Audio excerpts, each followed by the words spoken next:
Hey everyone, and welcome back to our March challenge. For anyone who is just now joining us in this March challenge, there's so many videos that please go back and just listen to them.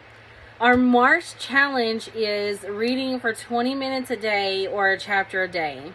Now, this weekend, I didn't read. It's my fault, 100%. I decided not to. We had about 10 kids in our house this weekend. So reading and being able not to have a lot of background noise happening in the video, it was easier to just wait until all of them went home and we got home from school today. So, for everyone that has been following along, we have been reading The Bone Witch by Rin Chupeco. And we are currently in chapter 6.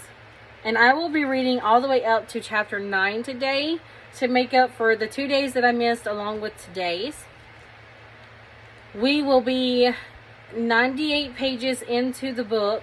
If you have this copy, if you have this version of it, it's the paperback version with all the really pretty gold detailed work. And that's the version that we have been reading in. Of course, you can follow along in the hardback version. I don't know exactly what that one looks like or what page number you would be on. But we are starting in chapter 6 today. Chapters 1 through 5 are already uploaded on my channel underneath the March Challenge playlist. So if you would, please read along.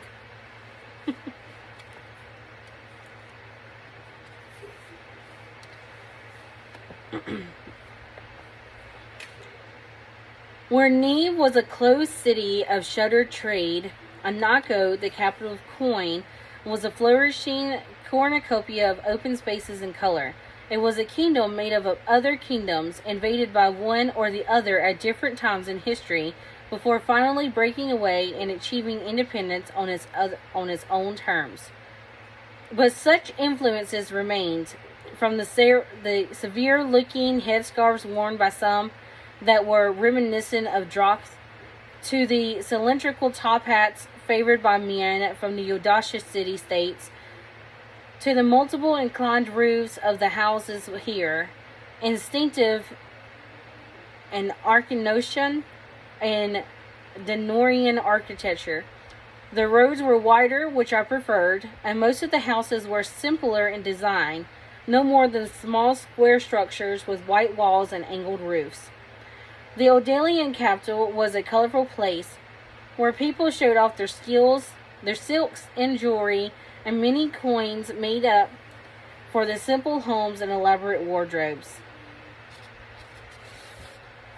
I didn't know how I wasn't constantly tripping over cloths and hems, for the people favored heavier garments as such for fashion statements as for the colder seasons. Long trains of satin trailed behind the women, coupled with yards of sleeves of intricate designs that hung from their elbows or spilled down from their waist, intimidating the Asha's traditional hua. Headscarves were not as common in Anako as in Neve, but every now and then I spotted a covered head among the crowds. Many here chose to wear their hair loose and had elaborately coiffed hairstyles that sported as many as 3 or 4 gemstone ornaments. The men wore less than the women, but the designs stitched into their long tunics and overcoats covered every inch of space, elaborate to the point of fastidiousness. Where was no surface on their clothes that did not have embroidery or patterns or motifs of paisley and crest in some way. 2 or 3 layers of clothing appeared to be standard, and Lady Michaela's beautiful aua suited the coin fashion perfectly.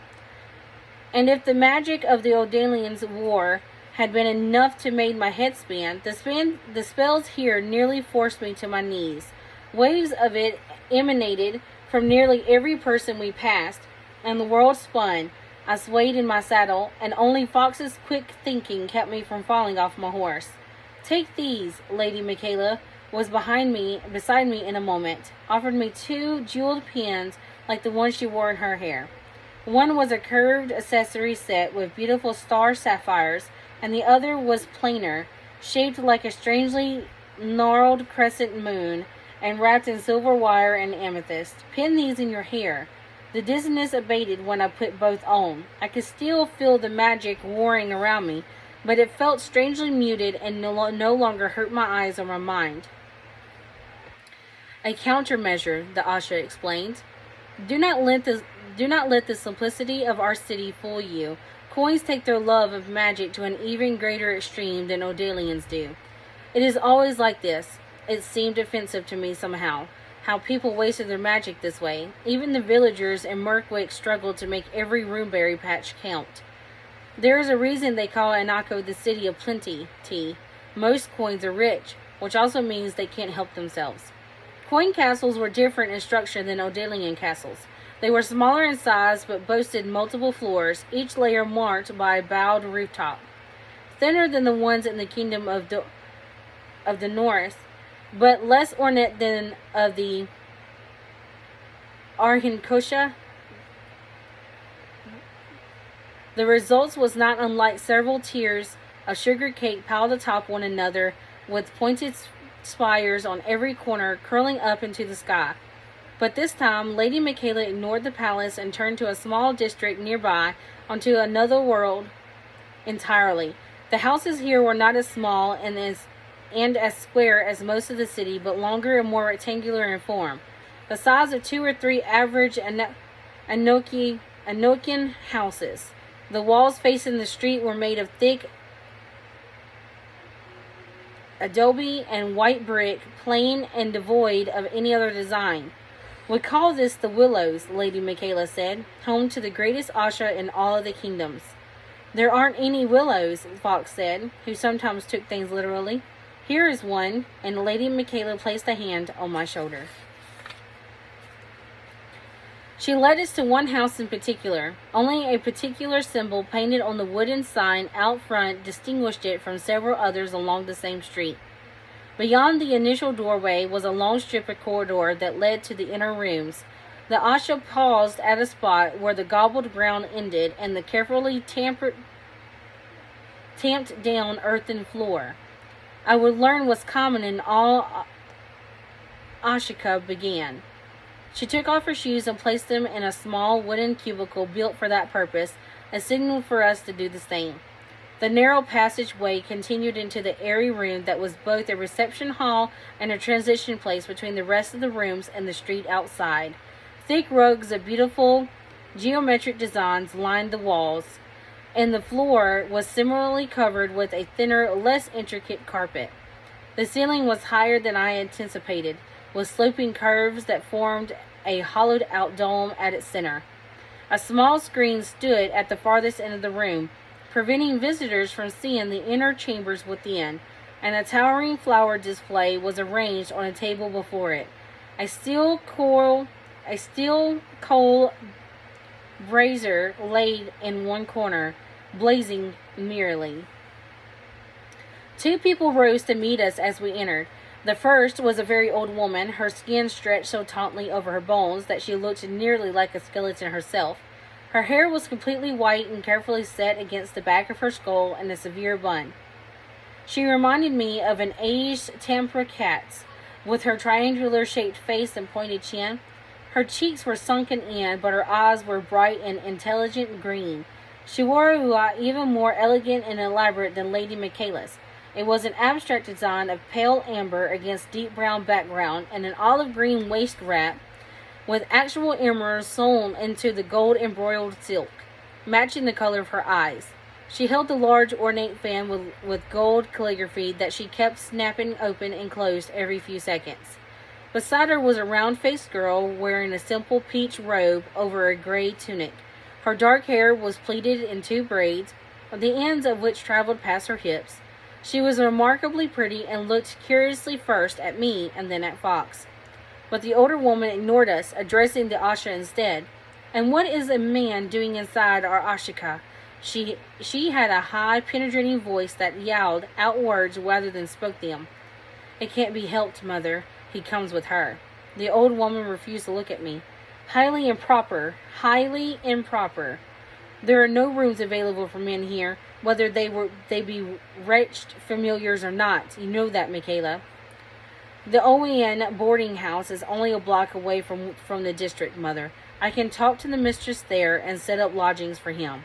Do that, but do not arrange for anything more permanent. The wretchlings of yours come and fail so often that it would cost us more in the long run. Have you brought her to the oracle? Not yet, Mother. I don't see why you bring these rafts here without consulting the oracle. If they do not pass the test, then they are not welcome here. This one is different. Ha! You thought the same of those other wretchlings. What you consider different matters little to me. Your unkept charge might burn herself out soon enough, but then we would have to shoulder that expense on top of everything. Take her to the oracle, and then we shall see. She snapped her folding fan closed one last time. Come, Shadayi. The girl in the peach robe shot us an apologetic look, but obeyed.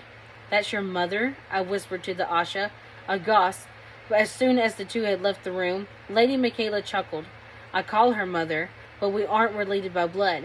This is the House Valerian, Ma'ashika, and she is Mistress Permina, who runs it. I was even more horrified. One of the books my father had brought for me dealt with the exploits of contemporary Asha, and one of the warrior maidens in it told about was a woman named Parmenia of the Fires. She had once served as the personal bodyguard to King Farnad, who also happened to be King Telemaine's father and Prince Cance's grandfather. The book talked in glorious detail of the many instances she had saved him from the assassin's blade before leaving to head her own Ashika. Surely this could not be the same Parmina. The tale I remembered did not match that pinched face and that thin, reedy voice. She is one and the same. Do not let her appearance deceive you. She is still a powerful Asha in her own right, and she is also one of Coin's best minds. She's a bit waspish now, because it is morning and she hates to have her sleep interrupted. Let us bring you to the oracle and prove her wrong. What does she mean about passing a test? I asked once we were back out in the street. Instead of leaving the district, Lady Michaela led us even deeper into the center. People stopped to bow low to Lady Michaela before hurrying on. Some shot Fox and I inquisitive looks, but did not linger to ask questions. It is a requirement for Asha novices to be brought to the oracle, but not to pass her test. Many who have failed the first time have gone on to become skilled spellbinders. Apprentices must pass only their second test when they make their debut. Faceless insurgents have always been a problem, and the first test is simply our way of weeding them out. What if they do not pass? For different reasons, and not because they are spies. Mother, unfortunately, is highly superstitious. If the oracle does not approve of a girl at their first meeting, Mother will not accept her into the Valerian. I believe it has something to do with what the oracle herself told Mother when she was an apprentice. I didn't know what to say. A part of me balked at having traveled so far only to be turned away, but another part rejoiced at the possibility that they would return me to my family if I failed. There are many other Ashika who are willing to take in those whom Mother rejects, Lady Michaela said, dispelling that last hope. But you do not worry yourself over it. I am certain you will succeed. But why would she even consider letting bone witches into her Ashika? Aren't we bad luck? In Coin, we call ourselves Dark Asha. Bone witch is offensive here just as much as it is in Undala, but as Asha takes offense at the term. And Dark Asha are not necessarily a prerequisite to fail the oracle's test, little one. Mistress Simon, who was head of the Valerian before she died and Mother took over, was also a Dark Asha. She smiled kindly at me. Do not let the prejudice of a few people affect your place in a greater scheme of Coin. In the Willows, all Asha are equally respected. The oracle lived in a small shrine at the very center of town. It was small compared to the other Ashika around it, but looked more impressive. It had a double dome roof, and I could see colorless smoke rising out of its top. like wayward clouds drifting back into the sky. A pillar of thin columns stretched across the entrance before large doors built of polished wood. I cannot join you inside, Lady Michaela said quietly. It is forbidden for more than one Asha to enter at the same time, so Fox and I will wait here until you return. But what do I do? The oracle will ask you for an item. Take the sapphire pin I have given you for this. Answer her honestly, little one. Asha also means truth, and truth is the only weapon you need. The oracle sometimes speaks in riddles, but what she said must remain between the two of you. A small bell hung from one side. The Asha rung it 3 times. The sound loud in my ears in the quiet. Now go, she is waiting. The entranceway led to a narrow passage that, not unlike the one we had entered in the Valerian, but lit by only small torches on the walls. The path seemed to go on forever, and it constantly curved to the right like a snake winding around itself, leading into a large room devoid of furniture or decorations. The first thing I saw when I stepped into the main chamber were the fires. They rose from the large brazier at the center, but rather than breathe in soot and ash, I found myself taking in the smell of sandalwood. A small figure dressed in white was seated before it, and the train of her dress spread out around her like a pristine fan. A veil was drawn across her face, so I was unable to see her features, but when she lifted an arm, I saw her hand, smooth and unwrinkled.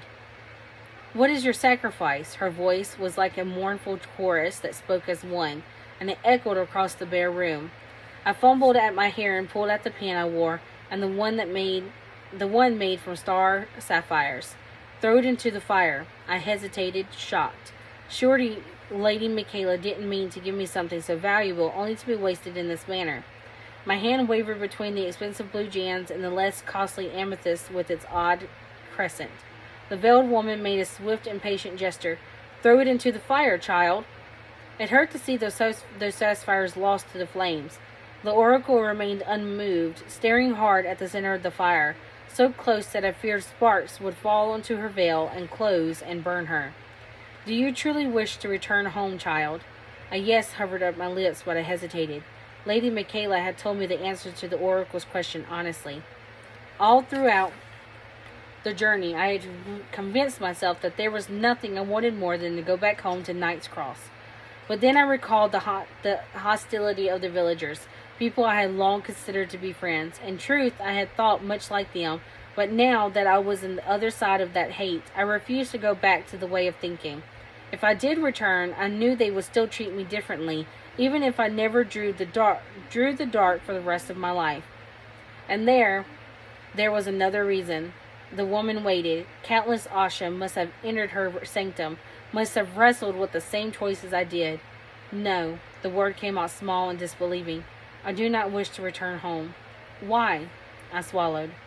Because I like how the power to wield the magic feels. The flames seemed to blaze brighter, and the fire had heard my answer and approved. You will change Anako for the good and also for the bad. You will change coin. You will change the 8 kingdoms. Return to me once you have entered a mind from where 3 heads sprout. And the woman turned away. As I left the room, I saw her reach to the fire. I saw the flames curling around her outstretched hands like a child would to his mother or a man would to his wife. And then a heavy gust swept through the room, dousing the fires in one swift motion, plunging the room into darkness. I looked over to where the white figure had stood, but she had disappeared with the wind. I was alone. Congratulations, T. Lady Michaela was smiling as I stepped out of the temple. I knew you could do it. How did you... The smoke changed, Fox said quietly. I turned to look and saw it rising out from the covered dome, a light blue color. No longer the colorless wisp I have seen when I entered. We attracted a small crowd while I was inside, and people were already coming forward, offering Lady Michaela their congratulations. The dark Asha's face beamed. Fox's looked less enthusiastic. Out of the corner of my eye, I caught someone staring at me. He was swaddled in black from head to toe, the way the Dracothian women preferred their dress. The eyes were veiled, but I had an impression that they were staring straight at me, and it wasn't friendly. I blinked, and the apparition was gone from view. T, is something wrong? It's nothing. It's nothing, I echoed and turned away.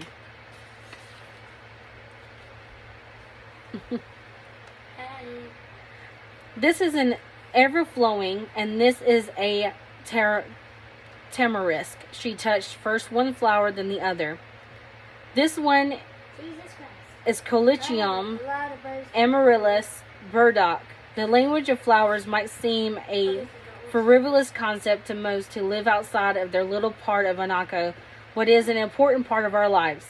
We Asha are always expected to be on our most proper behavior and never have as much as a hair out of turn. Asha do not cry or scream or make threats. When people cut us, we are expected to do only two things, smile and bleed. She busied herself with a banquet arrangement on the table, taking out a flower at one end, adding a few more in the other places. Her finger grazed against the petal of a large pink blossom. Our houses are named after flowers for a reason. My house, Valerian, means of an accommodating nature. Other Ashika hold similar meanings. Hawkweed is for quick-sightedness. Kala means magnificent beauty. It was only after I learned the language of flowers that I learned how inappropriately my sisters were named. Lilac means the first stirrings of love, and yet my sister Lilac was a spinster, more comfortable in her own company than in others. Marigold was a happy bounty girl, though her name meant despair. Rose meant beauty, but she was the homeliest of us sisters. And as for Daisy, a long, slim fingers still momentarily against the green leaves. There are many different kinds of daisy.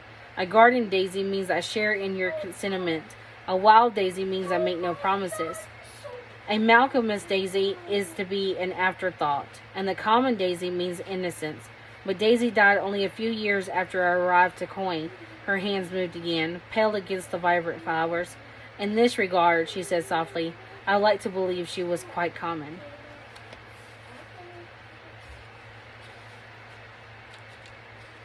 And that will be the end of chapter 6. Join us in our next video for chapter 7.